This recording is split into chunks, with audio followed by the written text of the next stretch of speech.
आप सभी को देव उठनी एकादशी और तुलसी विवाह की मंगल शुभकामनाएं। माँ तुलसी और शालिग्राम की कृपा से आपकी हर मनोकामना पूर्ण हो। इसी मंगल कामना के साथ आज की वीडियो का प्रारंभ करते हैं। 23 नवंबर 2023 को देव उठनी एकादशी का व्रत रखा जाएगा और देव उठनी एकादशी के दिन तुलसी और शालिग्राम का विवाह किया जाता है, ऐसा शास्त्रों का विधान है। तो तुलसी विवाह से संबंधित बहुत सारे प्रश्न आप लोगों के कमेंट बॉक्स में आए हुए हैं।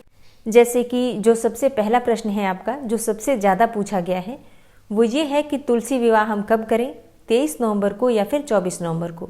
अगला प्रश्न है शालिग्राम जी नहीं है घर में तो तुलसी विवाह हम कैसे करें। और अगला प्रश्न है आपका कि एकादशी के दिन अगर हम तुलसी विवाह करते हैं तो तुलसी में क्या हम जल दे सकते हैं, तुलसी को स्पर्श कर सकते हैं, क्योंकि नॉर्मली तो हम एकादशी के दिन तुलसी में जल भी नहीं देते, उनको स्पर्श भी नहीं करते। ऐसे में एकादशी के दिन तुलसी का विवाह कैसे करें। आपका अगला प्रश्न है कि क्या सिर्फ सुहागिन महिलाएं ही तुलसी का विवाह करवा सकती हैं, वो स्त्रियां जिनके की पति नहीं है अब इस दुनिया में, क्या वो तुलसी विवाह नहीं करवा सकते, या फिर कुंवारी कन्याएं क्या वो तुलसी का विवाह नहीं करवा सकती हैं। और आपका अगला प्रश्न है कि अगर घर में 2 तुलसी हैं या 2 से ज़्यादा तुलसी हैं तो फिर शालिग्राम का विवाह किसके साथ करवाएं, क्या सभी तुलसी के साथ विवाह होगा या फिर किसी एक के साथ। अगला प्रश्न है कि क्या एकादशी को बाल धो सकते हैं। और इसी प्रकार के और भी कई प्रश्न हैं जिनका उत्तर आपको आज की वीडियो में मिलने वाला है। तो वीडियो बहुत महत्वपूर्ण है, पूरा ज़रूर देख लीजिए। अच्छी लगे वीडियो तो लाइक भी ज़रूर कीजिए, क्योंकि आपके लाइक्स, आपके कमेंट्स मेरे लिए बहुत महत्वपूर्ण है। यही एकमात्र जरिया है जिनसे मुझे पता चलता है कि आपको ये वीडियो अच्छी लगती है और आपके लिए ये वीडियो उपयोगी है। तो अगर वीडियो अच्छी लगे तो लाइक तो ज़रूर ही किया कीजिए। और सबसे पहले बात करते हैं कि तुलसी विवाह है कब, 23 नवंबर को या फिर 24 नवंबर को कब करना चाहिए तुलसी का विवाह। तो देखिए, इस प्रश्न को लेकर इतना अधिक संशय रखने की बिल्कुल भी आवश्यकता नहीं है। आप एकादशी के दिन तुलसी का विवाह संपन्न करवा सकते हैं। अगर किसी कारणवश एकादशी के दिन आप नहीं करवाते हैं तुलसी विवाह, तो ऐसे में आप द्वादशी के दिन करवा सकते हैं। क्योंकि देखिए, शास्त्रों में कहा गया है स्पष्ट रूप से कि देव उठनी एकादशी के दिन जब 4 महीने की योग निद्रा के बाद भगवान श्री विष्णु जागृत अवस्था में आते हैं तो सबसे पहली पुकार हरिवल्लभा तुलसी की सुनते हैं। ऐसे में एकादशी के दिन जब भगवान श्री विष्णु को हम जगाते हैं, उसके बाद से उनके शालिग्राम स्वरूप का विवाह तुलसी के साथ करवाया जाता है। तो एकादशी के दिन आप तुलसी का विवाह करवाते हैं, अत्यंत श्रेष्ठ होगा। मान लीजिए किसी कारणवश आप एकादशी के दिन नहीं करवा पाते हैं, या आपके परिवार में इस प्रकार की परंपरा है कि द्वादशी के दिन आप तुलसी विवाह करवाते हैं, तो बिल्कुल आप द्वादशी के दिन भी करवा सकते हैं, कोई संशय नहीं है। देखिए, एकादशी के दिन तुलसी विवाह करवाएं या फिर द्वादशी के दिन, दोनों दिनों में कोई अंतर नहीं है। एक और चीज़, जैसे कि कई बार ऐसा भी होता है कि आप एकादशी के दिन या फिर द्वादशी के दिन दोनों ही दिन विवाह संपन्न नहीं करवा पाते हैं, कोई प्रॉब्लम होती है घर में, या फिर कई बार महिलाएं पीरियड्स की अवस्था में होती हैं, इस वजह से विवाह नहीं करवा पाती हैं एकादशी और द्वादशी को। तो ऐसे में पूर्णिमा के दिन भी, कार्तिक मास की पूर्णिमा के दिन भी आप तुलसी विवाह करवा सकते हैं। तो तुलसी विवाह को लेकर बहुत अधिक संशय मत रखिए।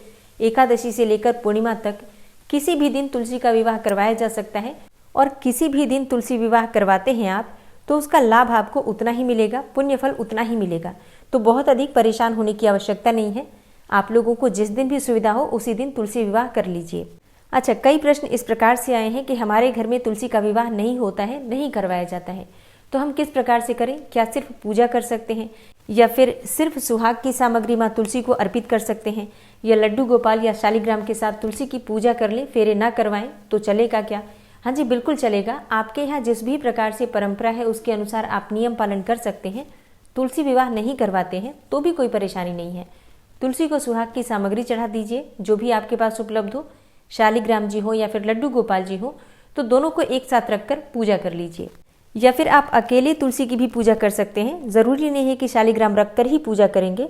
अगर आप सिर्फ तुलसी की पूजा भी करते हैं, तुलसी को भी सुहाग की सामग्री अर्पित करते हैं, तो भी आपके लिए श्रेष्ठ ही होगा। तो बहुत अधिक परेशान नहीं होना है, बस तुलसी की पूजा आज करना अत्यंत आवश्यक है, विशेष रूप से। अब जैसे अगला प्रश्न है कि अगर हम एकादशी के दिन ही तुलसी विवाह करते हैं तो क्या तुलसी में जल दे सकते हैं या तुलसी को छू सकते हैं। और जैसे कहा जाता है कि एकादशी के दिन तुलसी का व्रत होता है, तो हम तुलसी को भोग कैसे लगा सकते हैं। देखिए, जब भी कोई विशेष रस्म होती है, जैसे कि जब भी कोई विशेष दिन होता है, तो उस दिन बहुत सारी चीज़ें ऐसी होती हैं जिनका पालन हम नहीं करते हैं, और बहुत सारी नई चीज़ें होती हैं जिनका पालन हम करते हैं। मतलब कई प्रकार के नियम खंडन कर दिए जाते हैं जब भी कोई विशेष रस्म या विशेष दिन होता है तो। और ये आप कोई अपनी तरफ से नहीं कर रहे हैं, जिस प्रकार से शास्त्रों में कहा गया है आप उसी नियम का पालन कर रहे हैं, तो इसमें कोई दोष आपको नहीं लगेगा, क्योंकि शास्त्रों में ही कहा गया है कि तुलसी का विवाह देव उठनी एकादशी के दिन करना चाहिए। तो आप तुलसी में जल भी दे सकते हैं, तुलसी को स्पर्श भी कर सकते हैं और तुलसी को भोग भी लगा सकते हैं। लेकिन अगर आप एकादशी के दिन विवाह नहीं कर रहे हैं, द्वादशी के दिन कर रहे हैं, तब आपको तुलसी में ना तो जल देना है, ना ही आपको भोग लगाना है। मतलब तब आपको विशेष रूप से तुलसी की पूजा एकादशी के दिन नहीं करना है। जिस प्रकार से आप हर बार करते हैं उसी प्रकार से कीजिए। अब आपका अगला प्रश्न है कि शालिग्राम नहीं है तो हम तुलसी विवाह कैसे करवाएं। देखिए, शालिग्राम जी नहीं है आपके पास तो परेशान होने की आवश्यकता नहीं है। भगवान श्री विष्णु का कोई भी स्वरूप आपके पास है, कोई फोटो है, कोई चित्र है, तो उनके साथ भी तुलसी विवाह करवा सकते हैं। जैसे कि आपके पास लड्डू गोपाल जी हैं तो उनके साथ भी तुलसी विवाह आप करवा सकते हैं। भगवान श्री कृष्ण की कोई फोटो है या कोई मूर्ति है तो उनके साथ भी तुलसी विवाह करवा सकते हैं। बस एक चीज का आपको ध्यान रखना है कि जब आप भगवान श्री विष्णु की फोटो रखते हैं या फिर मूर्ति रखते हैं तो उनके साथ माँ लक्ष्मी नहीं होनी चाहिए, या फिर अगर आप कृष्ण भगवान की मूर्ति के साथ या फोटो के साथ विवाह करवा रहे हैं तो उसमें राधा रानी नहीं होनी चाहिए। मतलब जो भी आप फोटो या मूर्ति लें उसमें भगवान श्री विष्णु अकेले हों, इस बात का आपको ध्यान रखना है। आपका अगला प्रश्न है कि क्या एकादशी के दिन हम बाल धो सकते हैं। देखिए, एकादशी के दिन बाल नहीं धोना चाहिए। जैसे कि दशमी तिथि के दिन जो हम नियम पालन करते हैं शुद्धता का, सात्विकता का, तो उसी दिन हम बाल धो लेते हैं और शुद्ध और सात्विक भोजन लेते हैं। तो एक दिन पहले ही बाल धो लीजिए। आप एकादशी के दिन क्या कर सकते हैं, अपने सिर से पानी डालकर नहा सकते हैं। मतलब जैसे गंगा जल से हम स्नान करते हैं तो गंगा जल मिश्रित जल से सर पर पानी डालकर स्नान कर सकते हैं, शैम्पू मत कीजिए। और आपका अगला प्रश्न है कि अगर घर में 2 तुलसी हैं या 2 से अधिक तुलसी हैं तो क्या सभी तुलसी का विवाह शालिग्राम के साथ करवाया जाएगा या फिर किसी एक तुलसी का। तो देखिए, वैसे आप चाहें तो किसी एक तुलसी का विवाह भी शालिग्राम के साथ करवा सकते हैं। जो भी मुख्य तुलसी आपके घर में है उन्हीं का विवाह आप चाहें तो शालिग्राम के साथ करवा सकते हैं। बाकी तुलसी की नॉर्मल पूजा कर सकते हैं। लेकिन आप ऐसा भी कर सकते हैं कि एक ही स्थान पर सारी तुलसी रख दीजिए, जितनी भी आपके पास तुलसी हैं, और वहीं पर शालिग्राम को भी रख दीजिए। फिर एक साथ सबकी पूजा कर लीजिए। सबका विवाह एक साथ ही संपन्न हो जाएगा। बहुत अधिक संशय नहीं करना है। सबको धूप दीप और पुष्प इत्यादि अर्पित करना है, सब में तिलक करना है, सबको सिंदूर लगाना है और सबके साथ शालिग्राम का गठबंधन कर देना है। बहुत आसानी से हो जाएगा अगर आप एक ही साथ तुलसी रख लेते हैं तो। और हाँ, इसका लाभ आपको कई गुना प्राप्त होगा। तो मतलब जितनी भी तुलसी आपके पास है सबको एक ही स्थान पर रखकर और विधि विधान से तुलसी और शालिग्राम का विवाह कर लीजिए। और आपका अगला प्रश्न है कि क्या कुंवारी कन्याएं तुलसी विवाह करवा सकती हैं, व्रत धारण कर सकती हैं तुलसी विवाह का, या फिर जैसे कि देव उठनी एकादशी का व्रत क्या कुंवारी कन्याएं कर सकती हैं। जी हाँ, बिल्कुल कर सकती हैं। एकादशी का व्रत शास्त्रों के अनुसार 8 वर्ष की उम्र के बाद कोई भी कर सकता है। मतलब 8 वर्ष का बच्चा भी अगर आपके घर में है और आप चाहें तो उसे एकादशी का व्रत धारण करवा सकते हैं। तो एकादशी का व्रत कोई भी कर सकता है। बात करें तुलसी विवाह की तो तुलसी विवाह भी कुंवारी कन्याएं करवा सकती हैं, कोई दिक्कत नहीं है। और अब जैसे कि कुंवारी कन्याओं के प्रश्न आते हैं कि क्या हम भी उसी विधि से तुलसी विवाह करवाएंगे। जी हाँ, तुलसी का विवाह एक ही विधि से होता है, कोई भी करवाएगा उसी विधि से होगा। अगला प्रश्न है जो कि कई महिलाओं ने पूछा है कि हमारे पति नहीं है इस दुनिया में, तो क्या हम तुलसी विवाह नहीं करवा सकते हैं। क्या हम तुलसी में सिंदूर नहीं लगा सकते, तुलसी को सुहाग की सामग्री नहीं अर्पित कर सकते हैं। क्या सिर्फ सुहागिन महिलाएं ही तुलसी का विवाह करवा सकती हैं। ये प्रश्न कई बार पूछा गया है। देखिए, शास्त्रों में कोई भी ऐसा नियम, कोई भी ऐसा व्रत नहीं बताया गया है जो कि किसी एक व्यक्ति के लिए हो या फिर व्यक्ति विशेष के लिए कुछ बताया गया हो। ऐसा बिल्कुल भी नहीं है। किसी के साथ किसी भी प्रकार का कोई भेदभाव नहीं किया गया है। शास्त्रों में ये बात स्पष्ट रूप से कही गई है कि तुलसी का विवाह कोई भी करवा सकता है। कुंवारी कन्याएं करवाती हैं तो उनको अच्छे घर बर की प्राप्ति होती है। सुहागिन महिलाएं करवाती हैं तो उन्हें अखंड सौभाग्य की प्राप्ति होती है। और जो वृद्ध महिलाएं हैं या फिर बड़ी उम्र की महिलाएं हैं या फिर जिनके पति नहीं है या कोई सन्यासी है, ऐसी महिलाएं अगर तुलसी विवाह संपन्न करवाती हैं तो उन्हें भगवान श्री विष्णु की कृपा से मुक्ति की प्राप्ति होती है, मोक्ष की प्राप्ति होती है, मन वांछित फल की प्राप्ति होती है। तो तुलसी विवाह कोई भी करवा सकता है, किसी के लिए भी मना नहीं किया गया है। ऐसे में अगर आप तुलसी विवाह करवाना चाहते हैं तो बिल्कुल करवा सकते हैं, उसी विधि से करवा सकते हैं जिस प्रकार से सभी करवाते हैं। मतलब आप सिंदूर भी लगा सकते हैं, सुहाग की सामग्री भी चढ़ा सकते हैं। तो मन में कोई संशय मत रखिए, आप जिस भी प्रकार से तुलसी विवाह करवाना चाहते हैं बिल्कुल प्रसन्न मन से खुशी खुशी तुलसी विवाह आप करवा सकते हैं। और आपका अगला प्रश्न है कि तुलसी विवाह जो हम करवाते हैं तो तुलसी के विवाह के समय जो हम सुहाग की सामग्री अर्पित करते हैं उन सामग्रियों का क्या करें। देखिए, तुलसी विवाह में जो भी सामग्री आप अर्पित करते हैं सुहाग की, उन सामग्रियों में से कुछ सामग्री का प्रयोग आप स्वयं कर सकते हैं, कुछ चीजें आप दान भी कर सकते हैं, जैसे कि किसी ब्राह्मण स्त्री को या फिर आप चाहे तो किसी सुहागन स्त्री को घर में भी दान कर सकते हैं। और आपका अगला प्रश्न है कि तुलसी विवाह करते समय तुलसी को किन चीजों का भोग हम लगा सकते हैं। अगर हम एकादशी के दिन करते हैं तब किस चीज का भोग लगाएं, और अगर हम द्वादशी के दिन करते हैं फिर किस चीज का भोग हमें लगाना चाहिए। देखिए, अगर आप एकादशी के दिन तुलसी विवाह करते हैं तो कोशिश कीजिए फलाहारी चीजों का भोग लगाएं, जैसे कि कुट्टू की, सिंघाड़े की पूरियां आप बना सकते हैं, आलू की सब्जी बना सकते हैं।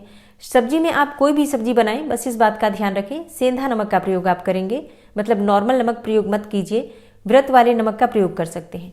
इसी प्रकार से व्रत वाले जो आटा होता है उनका प्रयोग कर सकते हैं।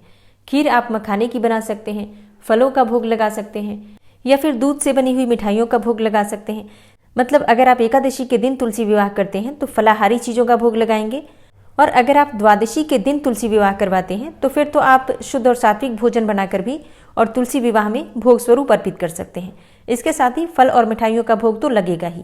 तो आप लोग देख लीजिए, जिस भी प्रकार से जो भी सामर्थ्य में है आपके, उसके अनुसार आप तुलसी को भोग लगा सकते हैं।